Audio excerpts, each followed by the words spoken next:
ചൂരൽമലയിൽ നിന്ന് ഷബീർ ഒമർ ചേരുന്നു. ഷബീർ, ഈ 6ാം ദിവസം തെരച്ചിൽ എങ്ങനെ പുരോഗമിക്കുന്നു?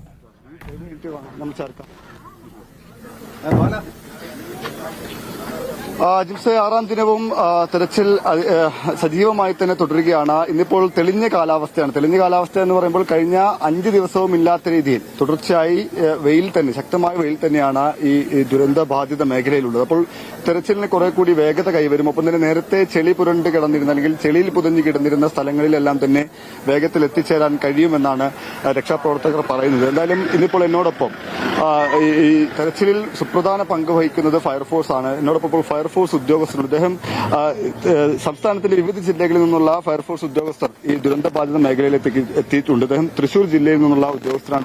തൃശൂർ ജില്ലാ ഡിസ്ട്രിക്ട് ഫയർ ഓഫീസറാണ് അദ്ദേഹം. ദിലീപ് എന്നാണ് അദ്ദേഹത്തിന്റെ പേര്. അപ്പോൾ അദ്ദേഹം തന്നെ വിശദീകരിക്കും. സർ, ഇന്നത്തെ തെരച്ചിലിൽ ഇതുവരെ നമുക്ക് എന്തെങ്കിലും ഐഡന്റിഫൈ ചെയ്യാൻ കഴിഞ്ഞിട്ടുണ്ടോ? ഇന്നത്തെ തെരച്ചിലിൽ യാതൊന്നും തന്നെ ഐഡന്റിഫൈ ചെയ്യാൻ സാധിച്ചില്ല ഇതുവരെയായിട്ട്.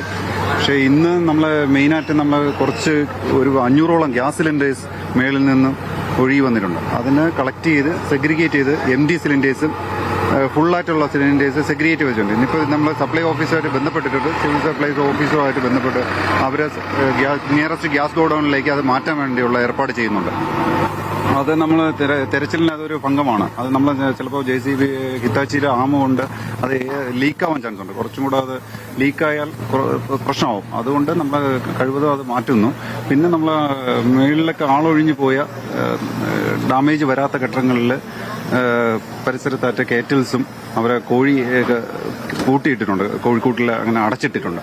അവരെയൊക്കെ ഫീഡ് ചെയ്തിട്ടുണ്ട്. ഞാൻ ഇന്ന് പോയപ്പോൾ ഞാൻ തന്നെ നേരിട്ട് കണ്ട കാര്യമാണ്. ഒരു 10ഓളം കോഴി കുഞ്ഞുങ്ങൾ അവിടെ ഉണ്ടായിരുന്നു. അതിനെ നമ്മൾ ഫീഡ് ചെയ്തു. തുറന്നു വിട്ടിട്ടില്ല, അത് ഫീഡ് ചെയ്തു. ഇനി നാളെയും അതിനുള്ള ഏർപ്പാട് ചെയ്തിട്ടുണ്ട്, ഫീഡ് ചെയ്യാനുള്ള ഏർപ്പാട് ചെയ്തിട്ടുണ്ട്. പിന്നെ അതുകൂടാതെ നമ്മുടെ ഇപ്പോൾ 12 സോണായിട്ടാണ് തിരിച്ചിരിക്കുന്നത്. 12 സോണിൽ ഓരോ ഓഫീസറിന്റെ കീഴിൽ civil defence, home guard, Tamil Nadu disaster response force ഉണ്ട്, Tamil Nadu fire and rescue service ഉണ്ട്, നമ്മുടെ സ്കൂബ ഡൈവേഴ്സ് ഉണ്ട്, സ്കൂബ ടീമുണ്ട്. അങ്ങനെ എല്ലാവരും നമ്മളെ കൂടെ 600ഓളം ജീവനക്കാരാണ് നമ്മുടെ ഇന്നത്തെ പ്രവർത്തനത്തിൽ ഏകോപിക്കാനുള്ളത്. അപ്പോൾ ഇതുവരെ ഒരു ഇതും കിട്ടിയിട്ടില്ല. ഒരു വൈഡ് വേഗ സെർച്ചല്ല നമ്മൾ നടത്തുന്നത്. ഒരു ഹാർഡ് വർക്കിന് പകരം ഒരു സ്മാർട്ട് വർക്കാണ് നമ്മൾ നടത്തുന്നത്. നമ്മുടെ സ്നിഫർ ഡോസ്, തമിഴ്നാട് റെസ്ക്യൂ ടീമിന്റെ സ്നിഫർ ഡോസ് ഉണ്ടായിരുന്നു. അതിനെ കൊണ്ട് ഇനിയിപ്പോ അവര് ഇതുവരെ സെർച്ച് ചെയ്തു. ഇപ്പൊ ടയേർഡായി അവര് ഡോസ് ഇപ്പൊ 5 ദിവസമായിട്ട് നമ്മൾ അക്കമ്പനി ചെയ്യുന്നു. അവര് സ്നിഫർ ഡോസ് 10 ഫീറ്റ് വരെ ഐഡന്റിഫൈ ചെയ്തിട്ടുണ്ട്. ആ പ്ലേസുകളൊക്കെ സംശയം തോന്നിയ പ്ലേസുകളൊക്കെ നമ്മൾ ഹിറ്റാച്ചി ഉപയോഗിച്ച് എക്സ്കവേറ്റ് ചെയ്ത് നോക്കി. പക്ഷെ അത് അനിമൽസിന്റെ ബോഡിയൊക്കെയാണ് കിട്ടുന്നത്. അപ്പോൾ ഹ്യൂമൻ ബോഡി അല്ല. അപ്പൊ ഇന്നൊരു മാനിന്റെ ഒരു ബോഡി മേളിൽ കുഞ്ചിനിമട്ടത്ത് നിന്ന് കിട്ടിയിരുന്നു. അതുപോലെ സിമിലർ അനിമൽസിന്റെ ബോഡി. അപ്പോൾ നമ്മൾ എന്തായാലും ആ തെരച്ചിൽ കണ്ടിന്യൂ ചെയ്തുകൊണ്ടിരിക്കുകയാണ്. ഇതിപ്പം ഇത്രയും ദിവസമായി, ഇന്നിപ്പം കാലാവസ്ഥ കുറച്ചുകൂടി അനുകൂലമല്ലേ? കുറച്ചിന് ഗുണമാണോ ഇത് ഈ കാലാവസ്ഥ? തീർച്ചയായിട്ടും അത് ഇന്ന് ഒരു നല്ലൊരു ഗുഡ് ക്ലൈമറ്റ് ആണ്. തെരച്ചിലിനെ സംബന്ധിച്ചിടത്തോളം നല്ലൊരു ക്ലൈമറ്റ് ആണ്. സാധാരണ എന്നും മൂടിക്കെട്ടിയ അന്തരീക്ഷമായിരുന്നു. ഇടയ്ക്കിടയ്ക്ക് പെയ്യുന്ന മഴ നമ്മളെ ഒരു ഹിൻഡ്രൻസ് ആയിരുന്നു. നമുക്ക് തെരച്ചിലിനൊരു തടസ്സമായി നിന്നിരുന്നു. പക്ഷെ ഇന്നൊരു നല്ലൊരു ഹൈ ക്ലൈമറ്റ് ആണ്. പക്ഷെ ജീവനക്കാർ പെട്ടെന്ന് ടയേർഡാവും. മറ്റേതാവുമ്പോൾ പെട്ടെന്ന് ടയേർഡാവില്ല. ഈ ഇത്രയും സൺലൈറ്റ് ഉള്ളത് കൊണ്ട് ടയേർഡാവും. ഡീഹൈഡ്രേഷൻ സംഭവിക്കാൻ പറ്റുന്നതാണ്. ഇപ്പോൾ ഈ ദുരന്തബാധിത മേഖലയിൽ ഇപ്പോൾ ഇന്നലെയും ഇന്നും കാര്യമായ ഒന്നും കണ്ടെത്താൻ കഴിഞ്ഞിട്ടില്ല. ഈ സൂചിപ്പാറ വാട്ടർഫോളിനടുത്ത് അവിടെ കാര്യമായ തെരച്ചിൽ നടത്തേണ്ടതില്ല.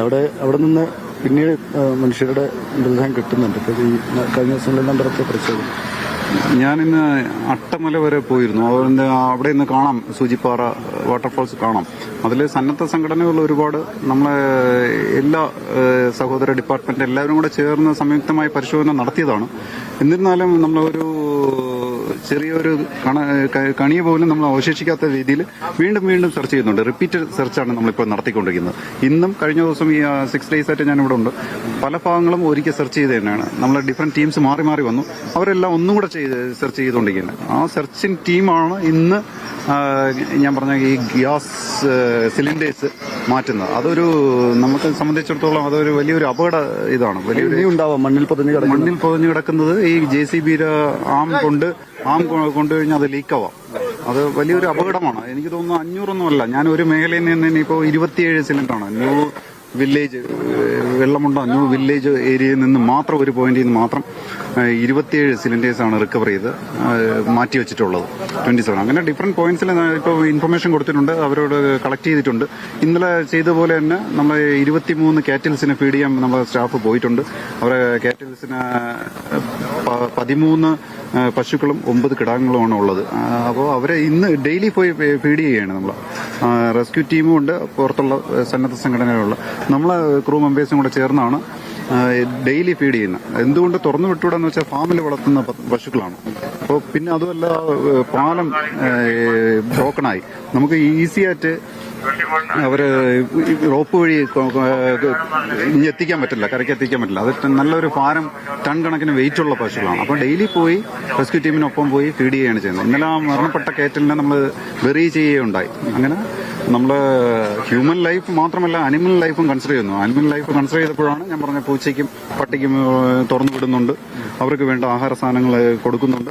ഇപ്പം ഞാൻ ഇന്ന് സെർച്ചിങ്ങിന് പോയപ്പോൾ ഇവിടുന്ന് പുഞ്ചിരി മട്ടം വരെ, പുഞ്ചിരി മട്ടത്തുള്ളവർ എല്ലാ ക്രൂവും ഈ വീടുകളിൽ അടച്ചിട്ടിട്ട് പോയിട്ടുണ്ട്. നമ്മൾ ഈ ദുരന്തം വന്നപ്പോൾ എല്ലാവരും ഇറങ്ങി ഓടി. ഇപ്പോൾ നമ്മൾ ഇതിൽ ഷെൽട്ടർ ഹോംസിലൊക്കെയാണ്. അപ്പോൾ അവരെ വീടുകളിൽ അടഞ്ഞു കിടക്കുന്ന മിണ്ടപ്രാണികളെ നമ്മൾ പരിചരിക്കുന്നുണ്ടോ എന്നുള്ളതാണ് ഇപ്പോൾ നമ്മൾ ചെയ്യുന്നത്. ഒരു ഹെൽപ്പിംഗ് ഹാൻഡ്സ് എക്സ്റ്റെൻഡ് ചെയ്യുന്നുണ്ട് to the animals also. Okay, എന്തായാലും അജിംസ്, ഇതാണ് വിശദമായ വിവരമാണ് നമ്മളിപ്പോൾ ഇന്നത്തെ തെരച്ചിൽ അല്ലെങ്കിൽ ഇതുവരെയുള്ള തെരച്ചിലുമായി ബന്ധപ്പെട്ട് നമ്മൾ ഈ ഫയർഫോഴ്സ് ഉദ്യോഗസ്ഥരിൽ നിന്നും ഫയർഫോഴ്സ് ഉദ്യോഗസ്ഥർ ആണ് ഇപ്പോൾ മീഡിയയോട് സംസാരിച്ചത്. ഇപ്പോൾ